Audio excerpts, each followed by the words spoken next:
Thank you everybody for joining today's Conflict Cafe. I'm delighted to introduce you to a new MMF associate of ours, Audrey Dorival. Audrey will be giving a quick summary of her background and why she joined the MMF in just a second, but she's an accredited mediator and trainer.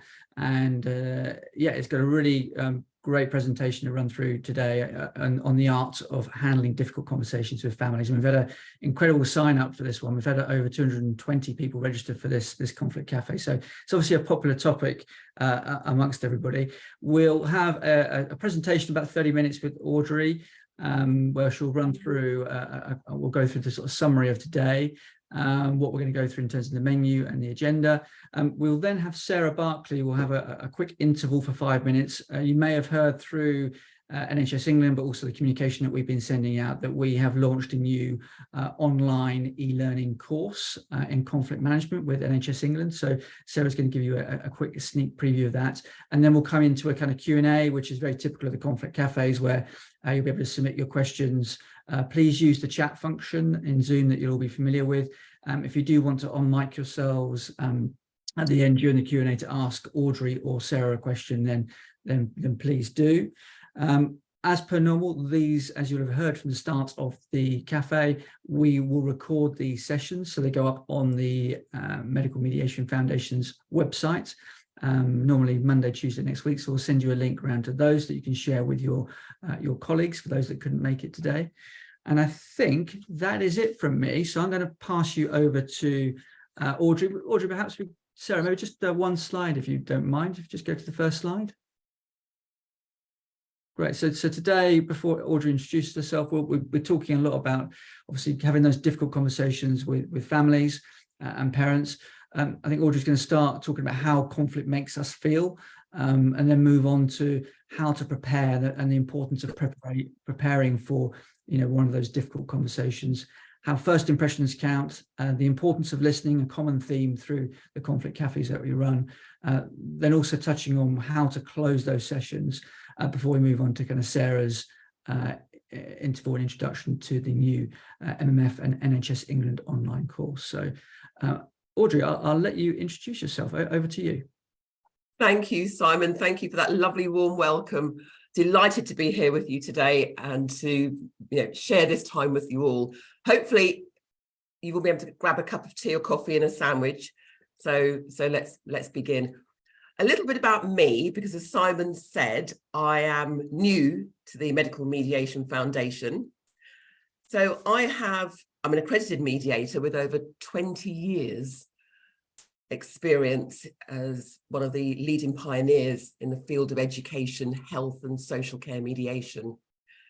My specialism is in working with parents, families, local authorities, health providers who find themselves involved, entrenched in often very difficult, complex disagreements around the care of the precious child or young person at the heart. I'm very proud to have said I've spent the last 20 years as manager of the Kids Special Educational Needs Mediation Service, an award-winning service, and I've recently stepped down from that role to pursue my consultancy work.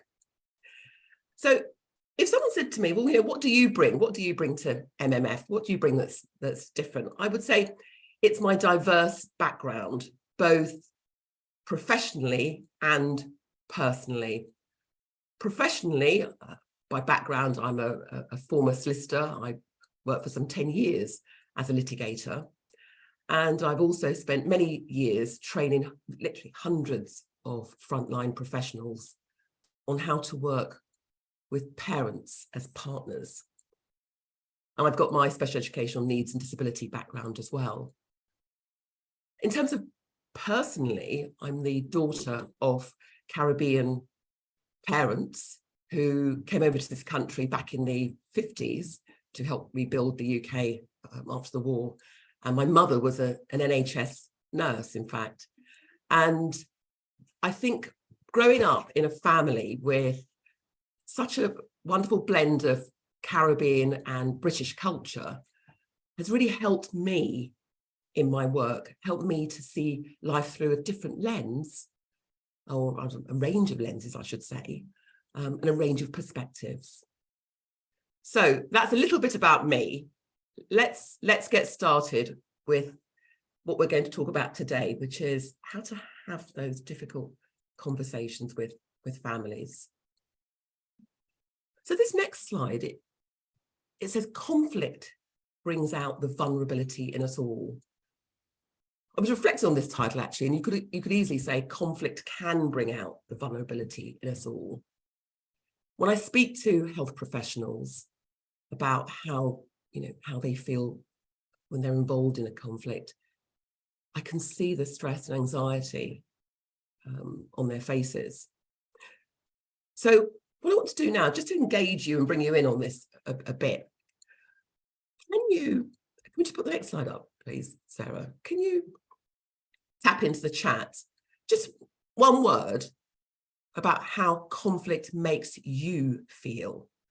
And we'll gather some of those responses. Can you just type one word, how conflict makes you feel? And Simon, if you can just sort of gather those out as they come through. I can see anxious, confused, uncomfortable, scared, frustrated, worried, unhappy, vulnerable, curious, sick, uneasy. Yeah. All these things, threatened. Why? Question mark, exhausted. Absolutely. So all of these feelings are coming through. And I think actually that what it is that conflict can make us feel disconnected one from the other. Sarah, can you show pressured? Oh my gosh, these are tense. Yeah. We just pause that for a moment. Thank you very much, everyone, for having put those through. I mean, I think we can see the range of feelings that are coming through there. What I want to show you next is a slide, a word cloud, and this is based on us asking hundreds of professionals who've attended our training at the Medical Mediation Foundation. We asked them the same question. How does conflict make you feel? And you can see there, very similar words, the ones that you've just typed into the chat. Frustrated, anxious, incompetent, angry, sad, dread. These are really powerful words. So this tells you, I think, that you're not alone. It also tells us that parents will be feeling very similar feelings to this when they meet with you as well, because conflict can bring out the vulnerability in us all, be it health professional or parent.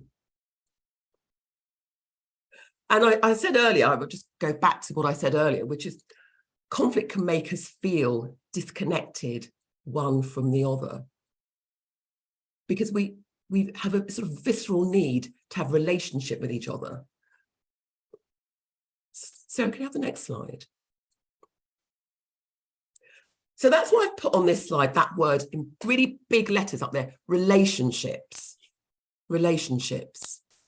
because they are the golden thread that run through so much of what we do here at MMF in terms of our work with health professionals and families.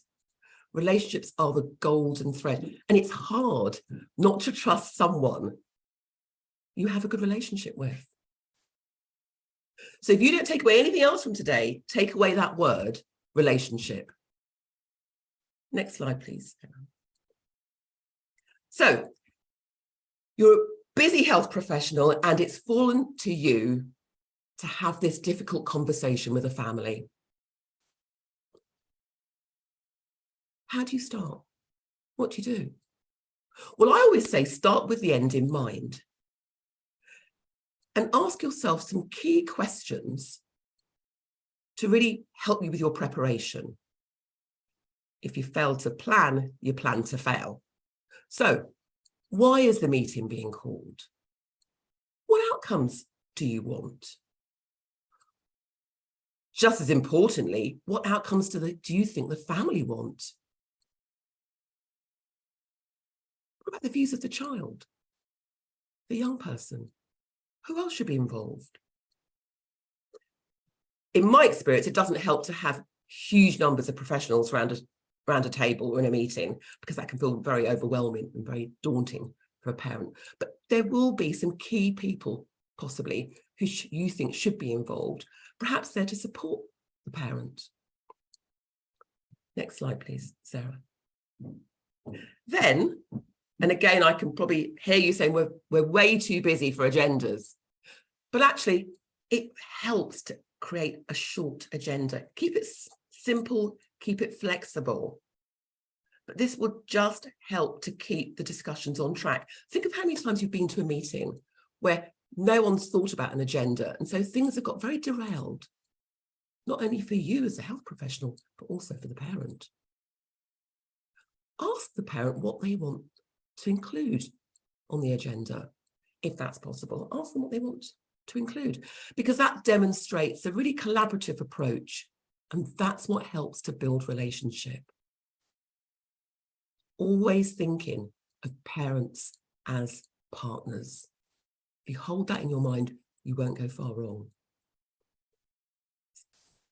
And I've created this visual based on years of work and training that I've done. And I think it's a very powerful image which shows parents as experts. They are experts in terms of their own child, their own unique child. They know their child best. And then health professionals, you bring that wealth of knowledge from your training, from your work, from your own expertise. And if parent and professional can work together, sharing their knowledge and their understanding, that can only serve to benefit the child or young person at the heart of this. Sarah. Now, one thing that people don't think about very often, I think it goes under the radar a bit until it's too late, is room layout. And I'll come back to online meetings in a minute. I'll mention those, because so many of these meetings do take place online, I know. But if you are meeting face-to-face, try to make it a quiet, accessible, private space. And I say space because I know that rooms come at a premium.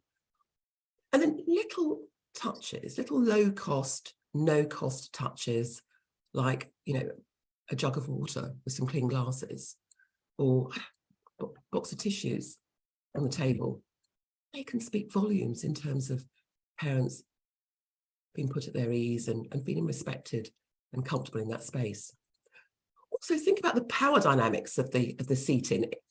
Look at this visual that we've got here for you. You can see that the parents are, I think they're sat on a sort of comfortable sofa, but the professional is actually on a higher chair that places her physically higher. Now, there was no intention for that there, no intention to give out any sort of messaging about hierarchy. But you can see how those non-verbal messages can be really powerful in terms of how daunted or how intimidated a family might be feeling at this meeting. And I sort of come back to online meetings, because so many of our meetings are now taking place online. Think about how you create a safe space for yourself and for parents within that online meeting. Think about use of breakout rooms so people can have breathing space to think and to process. In our experience, we've found that lots of people prefer the online meeting. It takes away things like travel concerns, childcare concerns. People can be in the comfort of their own homes. So just have a think about that as well. Next slide, please, Sarah. First impressions count. I mean, this is one of my real hobby horses. First impressions count. Within 90 seconds, the research tells us that people form a first impression of you within the first 90 seconds. So you will have formed an impression of me within the first 90 seconds of me opening my mouth on this call. And it's very difficult to pull back from those first impressions that are once they're made. So I make no apology for some of the simplicity of this. Be welcoming. as we'd say in the Caribbean, fix up your face. You know, all these things can send very, very powerful messages to people. Then what about your front of house staff? You know, you may have thought about how you welcome parents, but have they had any training? I wonder if they should be, we could be doing some training with your frontline staff on how to welcome parents and put them at ease. And things like getting parents' names right. Honestly, getting their names right, getting their child's name right. These things can really help to make a good first impression. But if you get their name wrong or their child's name wrong, that can create a very poor impression. And it's, as I said, it's hard to pull it back. Next slide, please, Sarah. So you're at the meeting and you're thinking, gosh, okay, I've done all that, but how do I actually start this conversation? How do I get this conversation off to a good start? As mediators, we have something called an opening statement, where it's a very short statement and it's there just to kind of explain our role and put people at ease and get them settled into the space. And I've trained many, many, many professionals on a technique that you can use as health professionals to get your conversation off to a good start. I call it we call it the mutual benefit statement. And it's essentially 4 parts. So firstly, state the parent's reason for being at the meeting. State your reason for being at the meeting. And if appropriate, point out any common ground, any differences. State, then suggest some aims, timescales, and check for agreement. So if I sort of look over here, I'm going to kind of try to demonstrate this. So bear with me. And you can play around with this, you can practice this, you can write it down, whatever you want to do. But I'm just going to sort of demonstrate it. So I'm looking at this banner. Good morning, John and Leslie. I know you are here today to discuss the treatment William is receiving. I'm here today to explain the treatment we are recommending for William and to hear your views, listen to them, so that we can work together to reach agreement on next steps. I feel sure that what we have in common is that we all want to get matters sorted for William as soon as possible. I am aware that we have difference in terms of views about the most appropriate treatment for William. So for this meeting, what I'm suggesting are the following aims. And then you would set the aims out. I've set aside 30 minutes for this meeting, so hopefully we shouldn't have any distractions. How does that sound to you? Is there anything you want to add to that? So you see, that just gives you a bit of a framework to settle people into the room. It demonstrates to them, the parents, that you are actively wanting to listen to their views. It really signals to them that you're wanting to work collaboratively. And it will, professionals tell me, it helps them get meetings off to a good start. Obviously, you just play with that and make it work for you, for your individual circumstances. So we have to go to the next slide, please. Your best friend, or I would suggest your best friend at these more difficult meetings, is the open question. Ask more, tell less. And I don't think my colleague Oscar's on the call, but Oscar likes to use the analogy of the onion, and I've got one here. And those open questions can help to peel back the layers of the onion so that you can get to the core of what the parent's concern is. Can you tell me some more about that? How did that make you feel? Can you tell me what happened? Can you tell me some more about your child? What do you see as their greatest strengths? And what these open questions do, not only do they help you to get to the heart of the concern, but they also powerfully demonstrate to the parents that you are wanting to hear what they have to say, you value what they have to say, and you're working with them as partners. Sarah, next slide, please. And then our good friend, listening. And when I say listen, I mean deep listening with empathy, trying to see things from the family's perspective. Because parents need to feel heard before they can move along more positively.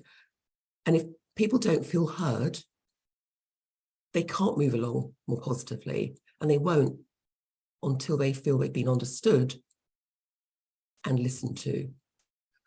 So listening builds relationship, it builds rapport, and it builds trust. Another tip that we use as mediators is to summarize what you've heard.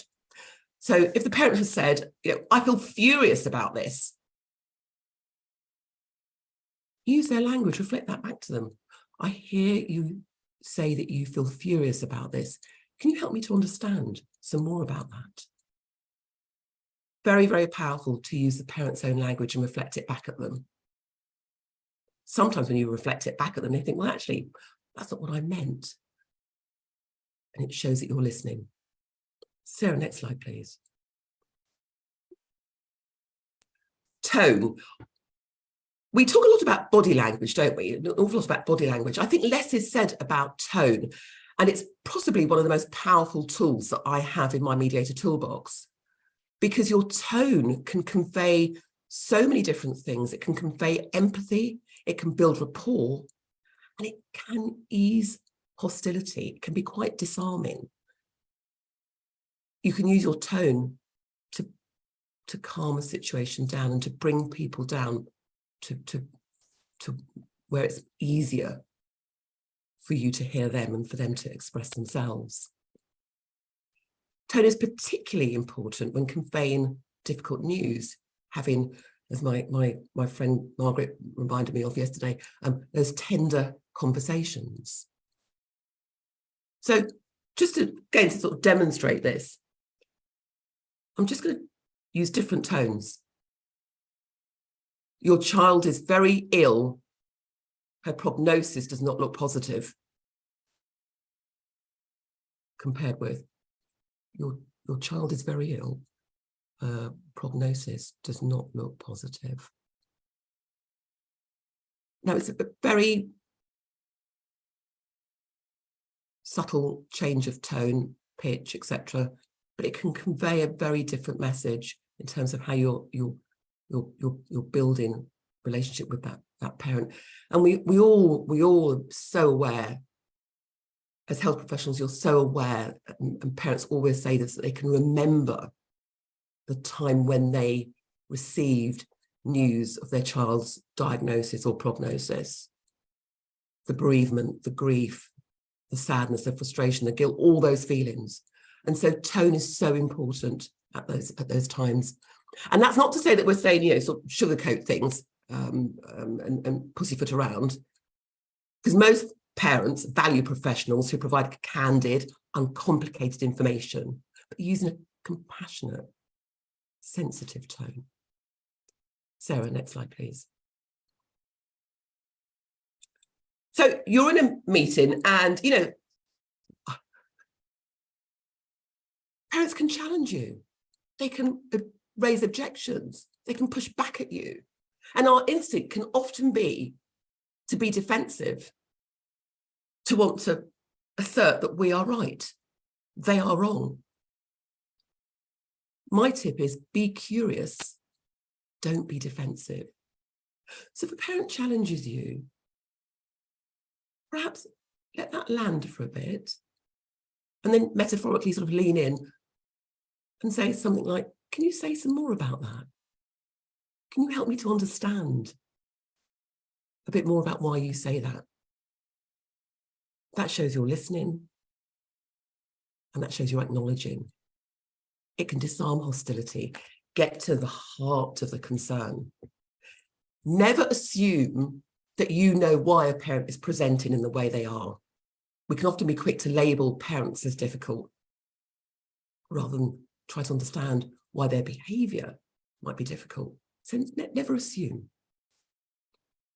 Next slide, please. And then finally, after doing all this good work, you know, you've had the courage to come and have this conversation with the families. What parents often tell us is that because professionals are so busy, they have to rush off into the next meeting, and the parents left not quite knowing what the next steps are. You know, it's all just, I haven't had a chance for it to percolate. It's just all going round. So close well by summarising agreed actions, timescales, who's going to do what, when, and next. Ideally, there should be no ambiguity about things at the end of the meeting, but very often parents will want time, and you may well encourage them to have time to go away and think and then come back for a further discussion. Thank parents for their time and input. It may be that you've not been able to agree everything. It may be that matters haven't been fully resolved. But parents will really recognise and respect that you have taken the time to have those courageous, difficult, tender conversations with them. And that's what builds relationship. And follow through, always follow through. If timescales slip, you can't do something, let parents know, because that's what builds ongoing trust and relationship. And I do love that quote just there. It says the quality of our lives depends on not whether or not we have conflicts, but on how we respond to them. So finally, just the key takeaways from my talk today. Prepare for the meeting. You fail to plan, you plan to fail. Think of parents as partners. Listen, ask more, tell less. And as I will do now, close well. Thank you.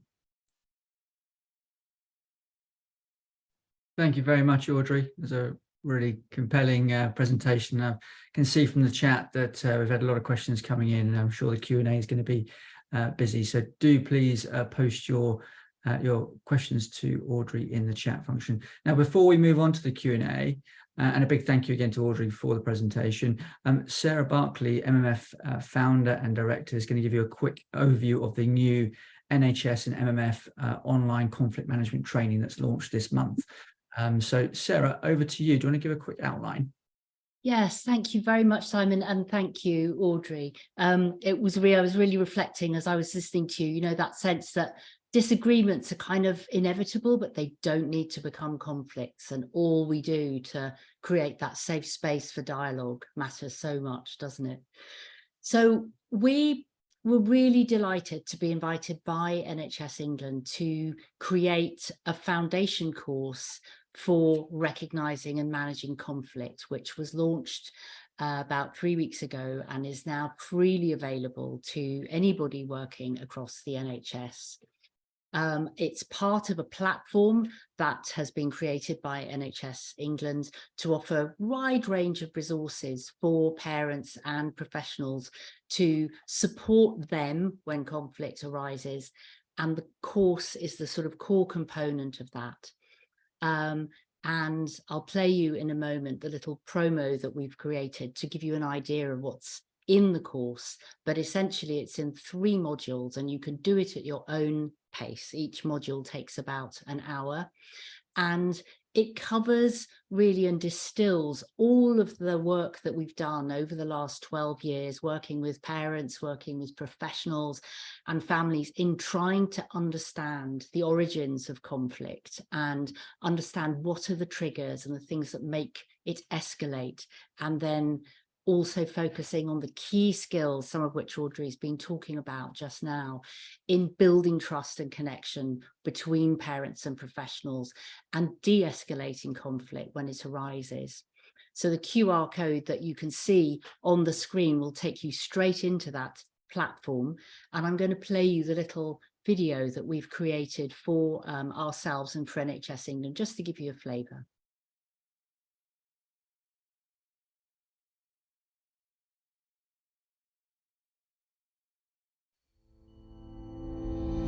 It makes you really question whether you should be a doctor at all.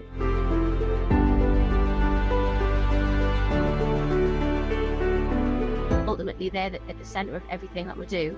And when you feel they're lost in it, and they're no longer the centre of it anymore, it just makes you feel so sad.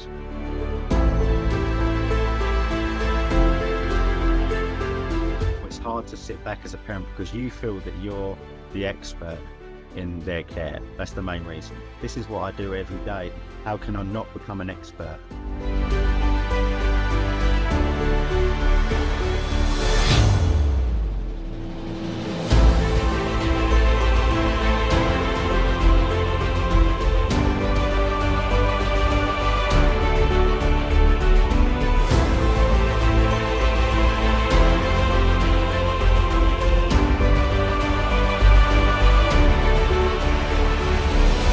Conflict training has taught me is that the families, they don't want to enter into a conflict situation. We don't want to enter in conflict situation, but it's actually, how do we have that conversation? How do we meet in the middle? I'm really delighted to introduce this course, and I hope that you find it useful. And we know that the evidence shows that this reduces the level of conflict.